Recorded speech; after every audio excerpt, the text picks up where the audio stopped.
There is no comparison to a life. I think that we have to focus on what is really important. What are we really out here for?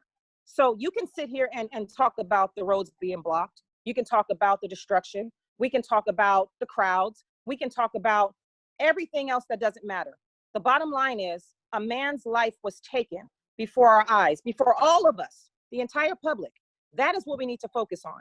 There just is no substitute for human life. There just isn't. So I can't compare my vehicle being damaged to the fact that this man is dead and his family no longer has him. It's not the same. My property can be replaced.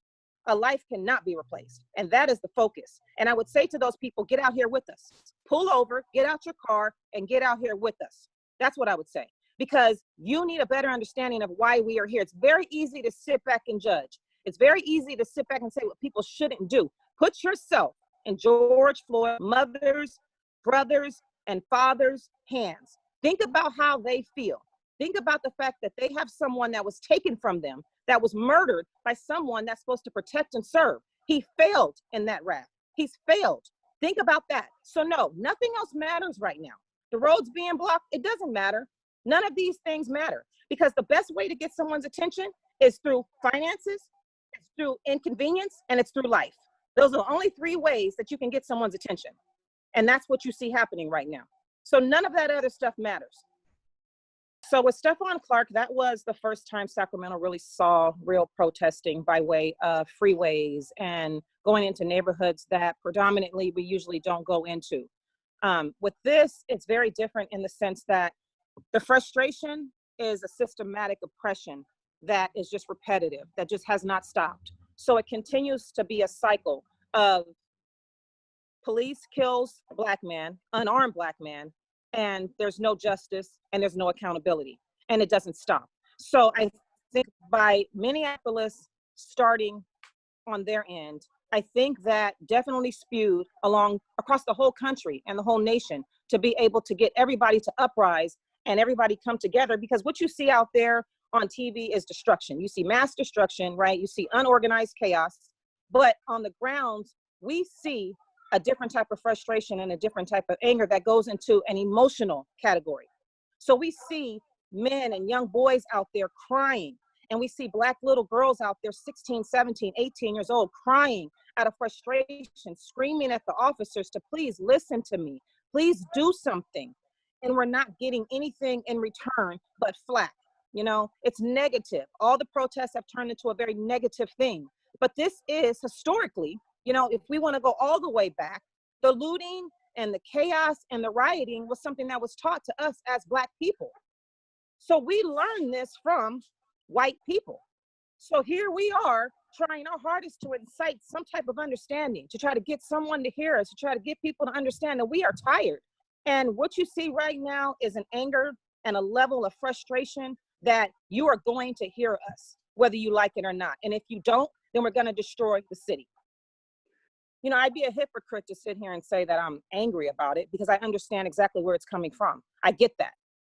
Yes, do I feel violated? Of course. I mean, I work hard for my money. It's my vehicle. You know, of course, I feel like now here I am. I have to go and, you know, take time out of my life to go fix something. But I understand it. I understand where it's coming from.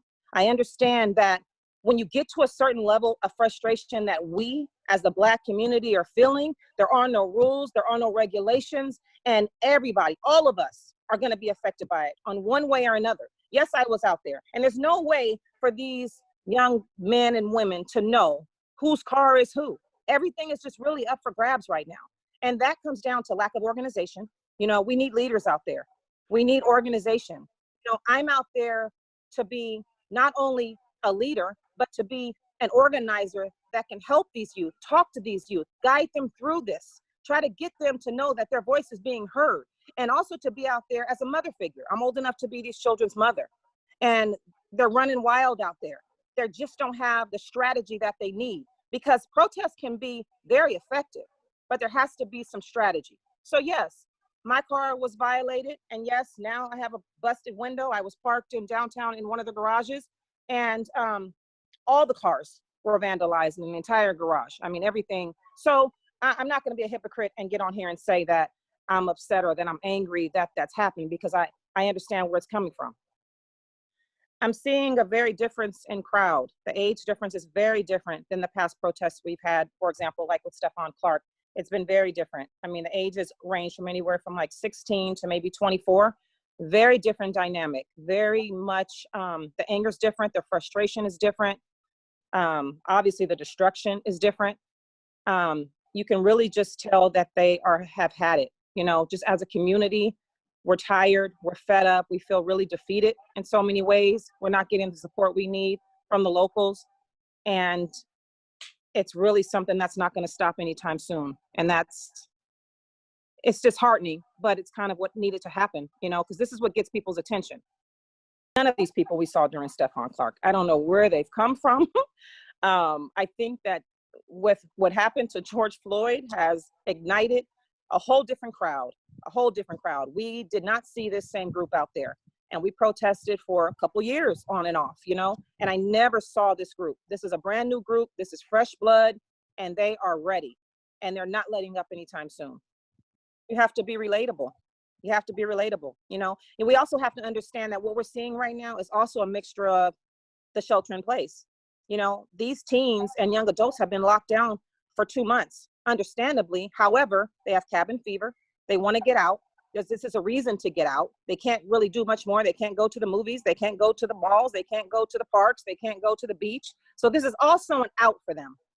It's a bunch of cooped up anger that has to be related to the shelter in place as well. So you are seeing a mixture. So to be able to be relatable, to be able to let these children know your voice is being heard. When you talk to me, I understand you, I'm listening.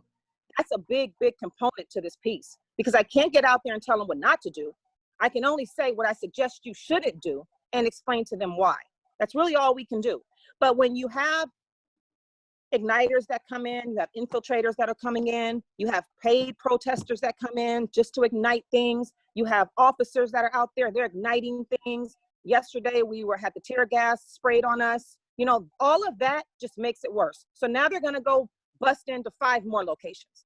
So it's not helping to mitigate the crowd. It's not helping to get any type of understanding. No one's coming to the table to talk about any of this. Nobody's coming to the table to ask these kids. Nobody stops them and says, hey, what are you feeling? What do you need from me? That's what we need from the city, the state, the county. That's what we need. We need for people to come out and say, what can we do for you? Because they're the ones right now, the millennials got it. They're ready because they weren't out. So we can only be out there as strategizers. There is a strategy when it comes to protesting, and not that there is a game plan, not that there is a training session that takes place, but there is a certain way that you have to protest. These children don't know that. They haven't done it. So a lot of it is lack of organization, and that's kind of what you see. But the reasoning is still there, and it's very clear, very clear. And they're doing very well out there getting their point across. It's to peacefully protest. The strategy is to get together, peacefully get together with some type of game plan. What are we here for?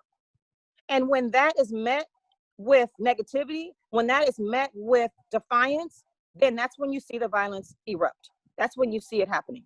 So when we're told to leave, when we're told we can't be here, we have to go there. When we're told that we can't chant too loud, when we're told that we can't have certain signs, then they tell us we can't have the water bottles. When you start to impose all these restrictions, then you're going to get met with defiance. And then that's when all the chaos will take place and everything will go from there.